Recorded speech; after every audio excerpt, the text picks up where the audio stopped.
First impressions seem to last a long time, and people tend to judge folks more often than not by what they wear and what they drive. Now you take, for instance, if a man pulls up in front of the bank in an expensive automobile and gets out wearing a fancy suit, folks will say, now there's a man that's got money. And another man drives up in an old pickup truck and he gets out wearing a pair of bib overalls, and I guarantee you folks are going to say, now there's an old farmer and he's probably just getting by.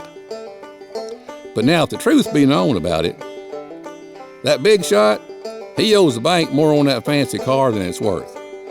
And the farmer, he paid cash for that old truck 10 years ago. And the big shot, he just maxed out his credit card last week when he charged that fancy suit on it. And the farmer, he paid cash for those bib overalls when he bought them. And that's been at least 3 or 4 years ago. Now the big shot, he lives over in a high-dollar house over there in the high-rent side of town. And he owes the bank more on that house than it's worth. And I believe they call that being upside down.